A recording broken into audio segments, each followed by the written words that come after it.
Shalom, selamat pagi kekasih Tuhan. Sebelum kita mulai firman Tuhan pagi hari ini, mari kita berdoa. Bapa, terima kasih untuk kesempatan yang luar biasa ini Tuhan.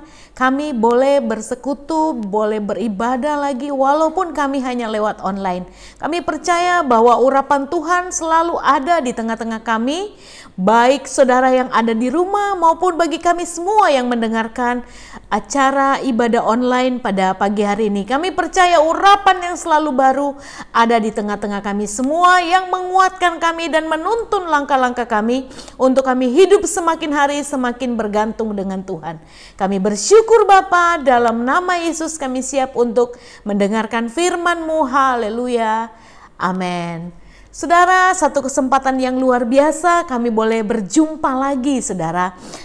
Ada beberapa bulan ini kita tidak bisa beribadah secara normal, tapi kita beribadah secara online. Nah, kali ini saya sangat bersyukur sekali untuk kesempatan yang diberikan oleh Bapak Pendeta Yahya dan semua tim dalam penggembalaan yang mempercayakan saya pelayanan pada pagi hari ini. Kalau saudara senang dengan judulnya adalah tuntunan Tuhan lewat situasi. Saudara, sebelum kita lebih lanjut lagi, mari kita sama-sama baca dalam Lukas 5. Saya akan bacakan buat saudara Lukas 5 ayat 1 sampai dengan 6. Judulnya penjala ikan menjadi penjala manusia. Pada suatu kali Yesus berdiri di pantai Danau Genesaret. Sedang orang banyak mengerumuni dia hendak mendengarkan firman Allah. Ia melihat dua perahu di tepi pantai. Nelayan-nelayannya telah turun dan sedang membasuh jalannya. Ia naik ke dalam salah satu perahu itu, yaitu perahu Simon, dan menyuruh dia supaya menolakkan perahunya sedikit jauh dari pantai. Lalu ia duduk dan mengajar orang banyak dari atas perahu. Setelah selesai berbicara, ia berkata kepada Simon, "Bertolaklah ke tempat yang dalam dan tebarkan jalamu untuk menangkap ikan." Simon menjawab, "Guru, telah sepanjang malam kami bekerja keras dan kami tidak menangkap apa-apa, tetapi karena Engkau yang menyuruhnya, aku akan menebarkan jala juga." Dan setelah mereka melakukannya, mereka menangkap sejumlah besar ikan sehingga jala mereka mulai koyak. Nah, saudaraku yang dikasihi Tuhan, dalam puji-pujian saudara, saya pernah tahu ada lagu yang berkata begini, "Tiap langkahku diatur oleh Tuhan." Saya tahu lagu ini ada di dalam daftar lagu pujian saudara. Nah, saudara, seringkali kita bisa menyanyikan lagu ini, kita seringkali tahu, kita hafal betul dengan lagu ini. Tetapi yang terjadi dalam kehidupan kita, bukan kita yang tahu bahwa langkah hidup kita diatur oleh Tuhan, tetapi yang terjadi sebaliknya, kita yang atur Tuhan dalam hidup kita. Nah, saudara, dalam pembacaan yang kita baca pagi hari ini, di sini ada satu contoh yang namanya Simon. Pada waktu pertama kali Yesus bertemu dengan dia, yang mengubahkan Simon yang dulunya penjala ikan menjadi penjala manusia, itu dimulai dari kisah Tuhan menjumpai tuntunan Tuhan dalam kehidupan Simon. Tentu saja saya percaya saudara dan saya, kita sama-sama anak Tuhan dan cara Tuhan tidak selalu sama dalam menuntun kita. Tetapi pagi ini kita akan belajar bagaimana cara Tuhan menuntun kehidupan Simon, mengubahkan dia masuk dalam pusat rencananya Tuhan. Saudaraku, cara Tuhan dalam kehidupan Simon itu sungguh luar biasa. Kalau saudara baca dan saudara dengarkan apa yang saya sampaikan tadi, dalam ayat yang kedua, Yesus mendatangi Simon dalam kegagalan Simon Petrus ini, saudara. So, bayangkan bahwa Yesus tahu betul bahwa mereka ini nelayan dan hari itu mereka gagal menangkap ikan. Semalam-malaman mereka bekerja tapi mereka tidak dapat ikan satu ekor pun. Jadi dalam pembacaan ini, saudara bisa lihat dan kita mesti sepakat bersama bahwa Yesus menjumpai Simon ketika Simon dalam keterpurukan.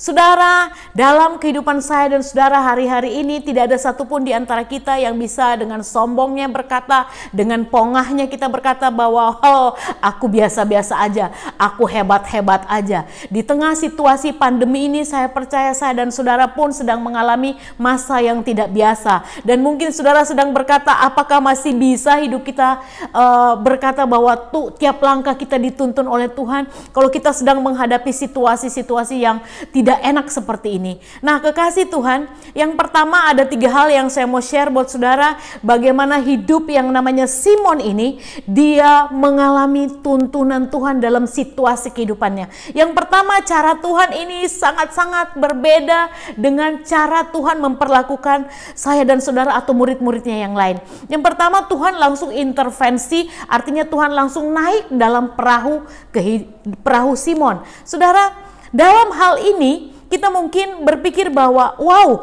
ketika Tuhan berhadapan dengan Simon, Tuhan langsung naik di perahunya tanpa permisi. Saudara, ini berbicara tentang apa? Ini berbicara tentang kehidupan kita. Izinkan Tuhan mengintervensi kehidupan saya dan saudara. Ada banyak kali kita merasa sok tahu dan kita mulai berkata bahwa kalau untuk urusan kerohanian, kasih, mengasihi, mengampuni dan sebagainya itu urusan Tuhan. Tapi kalau soal pekerjaan, Tuhan pasti nggak tahu. Tuhan nggak usah ikut-ikut. Nah, saudara, berbeda dengan Simon.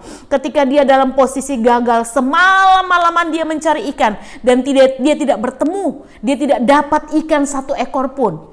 Saudara, yang Tuhan lakukan dalam kehidupan Simon adalah hal yang sangat-sangat berbeda dengan cara Tuhan memperlakukan murid-murid yang lain atau di dalam kehidupan saya dan saudara. Yang Tuhan lakukan, Tuhan langsung naik dalam perahu Simon Petrus.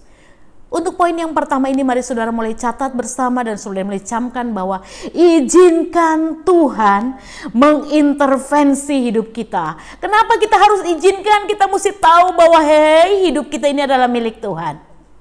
Semua seantero hidup kita ini tidak ada satupun menjadi bagian kita sendiri. Ingat saudara, kita seringkali nyanyi, ku telah mati dan tinggalkan. Artinya bahwa hidup kita adalah, saya adalah ciptaan baru dan saya adalah orang yang siap hidup saya bukan punya saya lagi, tetapi punya Tuhan sepenuhnya. Nah, saudara, luar biasa Simon. Saudara tahu persis bahwa Simon ini adalah orang, satu pribadi yang senantiasa dia selalu melakukan dulu, berbicara dulu, baru berpikir. Bayangkan waktu Tuhan naik dalam perahunya, dia tidak melakukan apa-apa. Izinkan Tuhan, kalau saudara ingin hidup saudara dituntun oleh Tuhan, izinkan Tuhan intervensi hidup saudara. Jangan pernah saudara merasa takut ketika saudara melihat waktu saudara sedang berjalan dengan Tuhan. Dan saudara melihat bahwa waduh, ini kok semakin payah ya.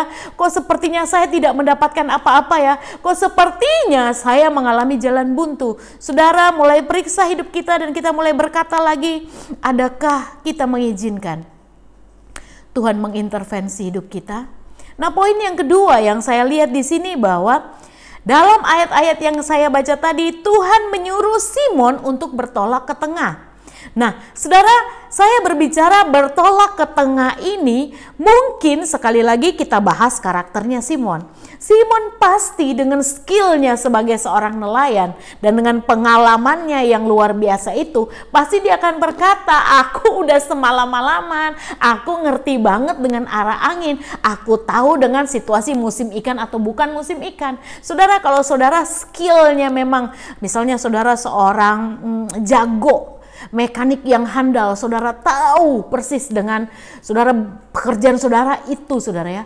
Tiba-tiba waktu saudara sedang memperbaiki misalnya motor atau apa aja yang rusak, terus saudara agak kesulitan di situ, tiba-tiba ada anak kecil yang datang dan dia mulai, bukan anak kecil, orang besar atau siapapun yang saudara tahu dia tidak punya latar belakang tentang itu, dan dia mencoba untuk menasihati saudara. Apa yang ada dalam pikiran saudara? Pasti saudara juga pasti akan bereaksi sama seperti yang saya pikirkan. Tetapi yang terjadi dalam kehidupan Simon luar biasa, saudara, sangat berbeda.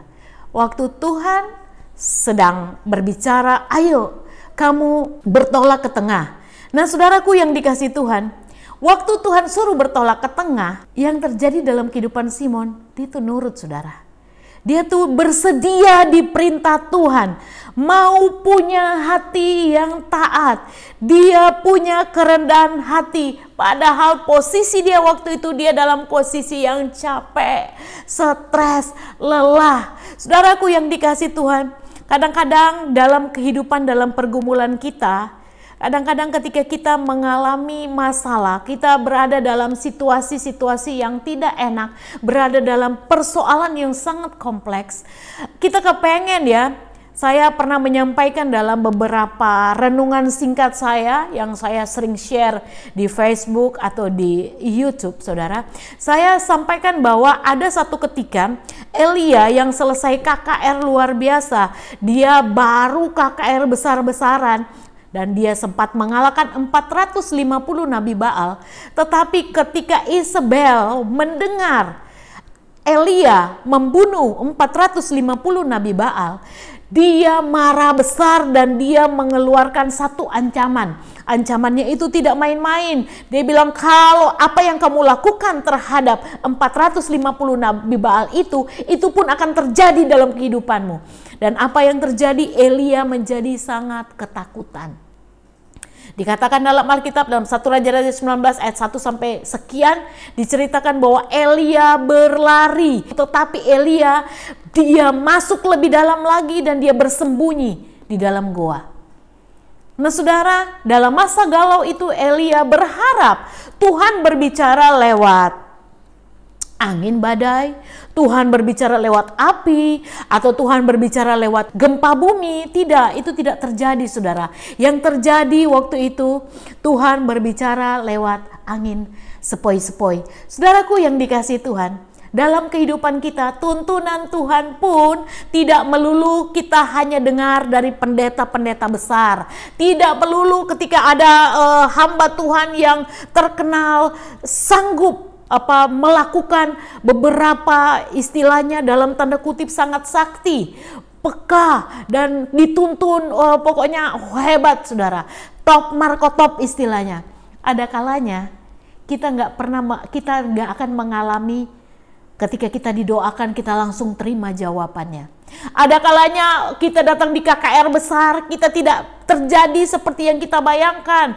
Misalnya kita lihat iklannya bagaimana ada hamba Tuhan, pembicara yang top, waktu dia datang dia doakan orang lain sembuh. Tapi giliran kita datang dengan semangat yang sama, dengan iman yang sama, tapi tidak terjadi apa-apa dalam kehidupan kita. Saudara, saya mau katakan bahwa tuntunan Tuhan tidak melulu lewat perkara-perkara yang spektakuler. Tapi tuntunan Tuhan, ketika yang terjadi dalam kehidupan Elia, Tuhan berbicara lewat angin sepoi-sepoi basah. Saudaraku yang dikasih Tuhan, di masa-masa pandemi seperti ini, saudara mungkin sedang mengalami masa yang sangat-sangat krisis. Saudara bingung apa yang harus saudara lakukan di tengah-tengah situasi yang sangat tidak memungkinkan ini. Ada mungkin orang yang bertanya, kita mau bisnis apa Bu Pendeta hari ini? Kita mau bisnis makanan, semua pada jual makanan. Kita mau bisnis ini, semua juga pada bisnis ini. Apa yang harus lakukan? Saudara, mari saya himbau saudara belajar bahwa ingat lagu tadi, tiap langkahku diatur oleh Tuhan. Dan ingat lagi bahwa Tuhan tidak pernah tinggalkan kita. Kitanya sendiri yang sering meninggalkan Tuhan. Tetapi kalau posisi Tuhan, dia tetap ada dan berjalan bersama dengan umatnya. Saudaraku yang dikasih Tuhan, yang luar biasa bukan cuma sekedar Tuhan menyuruh Simon untuk bertolak ke lebih dalam lagi. Tetapi pada waktu Yesus, pada waktu Tuhan sedang mendidik Simon, sedang mengarahkan kehidupan Simon, Tuhan juga sedang sampaikan firman Tuhan loh di atas perahu. Saudara, yang saya sangat kagum waktu saya baca ayat-ayat ini, Simon itu kan capek ya, Simon itu kan stres ya, semalam-malaman gak dapat hasil tangkapan ya, dia ngantuk, tapi dia bersedia tuh untuk dengarkan apa yang Tuhan mau. Artinya dalam poin yang kedua ini, Simon bukan cuma sekedar dia mengizinkan Tuhan intervensi dalam hidupnya, tapi Tuhan juga Simon izinkan untuk mengatur, untuk mengarahkan, untuk berbicara dalam kehidupan Simon. Saudaraku yang dikasihi Tuhan, Ada berapa banyak di antara saya dan saudara yang kadang-kadang kita cuma bilang, kita izinkan Tuhan intervensi hidup kita. Kita izinkan Tuhan berbicara dalam hidup. Tapi kita masih suka pilih-pilih, saudara. Kalau firman Tuhan itu benar-benar pas, baru kita bilang, wow, ini suara Tuhan. Tapi kalau itu menegur kelakuan kita, menegur tentang kebiasaan-kebiasaan buruk kita masih berkata bahwa, oh, tadi firman Tuhan sih bagus, tapi itu buat suami saya. Tadi firman Tuhan itu bagus, tapi itu cocok kalau mertua saya datang.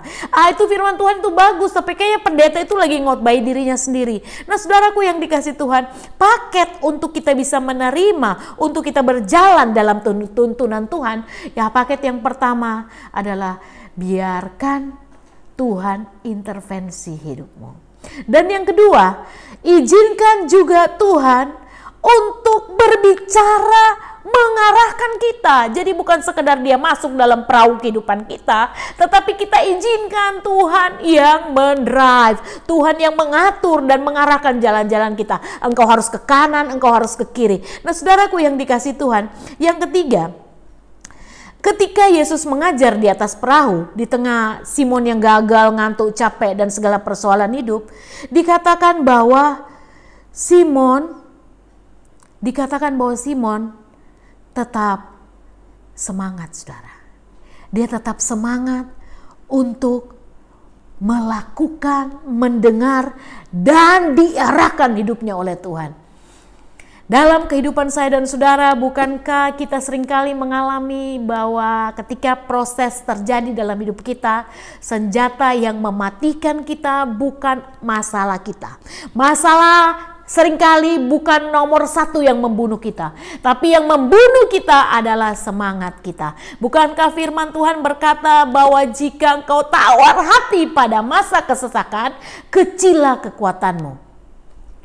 Saya seringkali bicara di gereja GKMI, Jemaat Eklesia Denpasar. Saya seringkali berkata bahwa kalau kita punya semangat, maka kita akan berjuang dan memenangkan persoalan-persoalan hidup kita. Saudaraku yang dikasih Tuhan, bayangkan waktu Tuhan masuk mengintervensi hidup Simon, dan yang kedua, Simon membiarkan Tuhan mengarahkan hidupnya, dan yang ketiga, Simon ini bersemangat. Jadi bukan cuma sekedar membiarkan Tuhan mendrive, membiarkan Tuhan menuntun setiap langkahnya, tapi Simon pun bersemangat. Dia melakukan dengan semangat. Jangan kita dalam kehidupan sehari-hari dalam mengikut Tuhan, oke, kita ke gereja, oke, kita dengar apa kata Tuhan lewat hamba-hamba Tuhan. Tapi kalau soal semangat, kita suka lihat situasi. Kalau misalnya apa yang kita mulai perjuangkan mulai kelihatan ada tanda-tandanya, kita bersemangat. Tapi kalau kelihatannya, aduh, ini kok nggak seperti yang saya bayangkan, kita mulai kehilangan gairah dan berkata, aduh, berhenti, Jo. Saudaraku yang dikasih Tuhan, ayat yang saya suka dibilang dalam ayat-ayat yang kita baca tadi, bertolaklah ke tempat yang lebih dalam. Logikanya danaunya sama, perahunya sama, tetapi kok hasilnya berbeda. Nah, ini yang benar-benar kita harus pahami juga, bahwa danau itu sama, tempat yang semalam-malaman dia cari ikan, perahu yang dipakai juga sama, jalannya pun jalan yang sama. Tetapi kenapa hasilnya berbeda? Bertolak ke dalam, ke tempat yang lebih dalam, berbicara tentang waktu kita membiarkan hidup kita di-drive oleh Tuhan, Yesus mengintervensi hidup kita. Yang Tuhan mau dalam poin yang terakhir ini, kita all out buat Tuhan. All out itu artinya waktu kita menyerahkan hidup kita, jangan separuh-separuh. Saudara, waktu saudara bertobat, saudara menyerahkan hidup saudara kan gak pernah berkata begini, ya saudara, Tuhan, ini hidupku, bertahtalah dalam hatiku, gitu ya. Tuhan, biar engkau nyaman tinggal dalam hidupku. Saudara, yang terjadi justru Tuhan tidak pernah nyaman dalam hidup kita. Karena apa? Saya mau kasih contoh, misalnya saya ini jadi tamu di rumahnya Pak Pendeta Yahya misalnya, ya saudara. Saya bertamu di rumahnya Pak Pendeta Yahya. Hari pertama saya datang, Pak Yahya dan Bu Yahya berkata bahwa Ibu Shirley boleh nginep di rumah saya. anggap saja rumah sendiri. Ibu bisa masak sesuai seleranya ibu bisa tidur kapan saja, ibu boleh pergi kapan saja. Pokoknya ibu di rumah saya, ibu harus kerasan.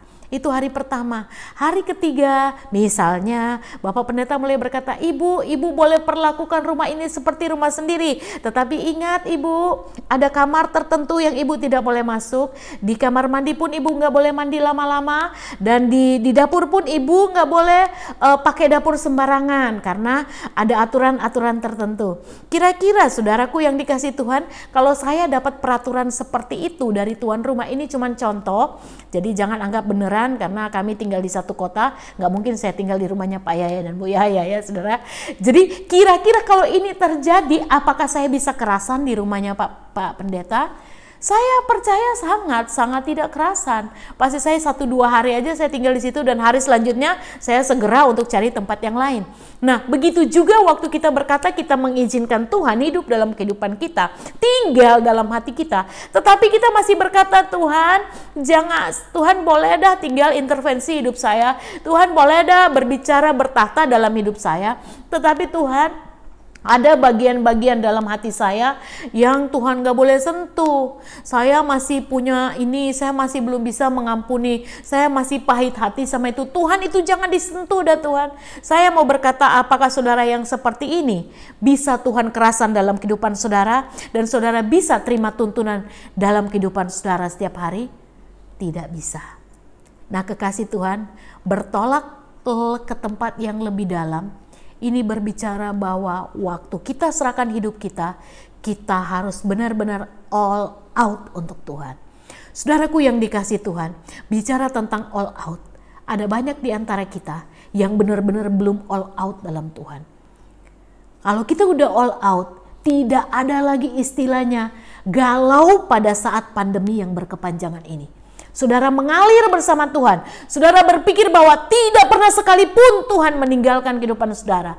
Dan kalau saudara sedang mendengarkan firman Tuhan saat ini, saya percaya saudara sedang berpikir dan saudara sedang mengingat kembali apa yang Tuhan lakukan dalam kehidupan saudara. Ingat, mulai dari pertengahan Maret awal pandemi di Pulau Bali ini, sampai dengan hari ini, saudara lihat bagaimana perbuatan Tuhan yang dahsyat.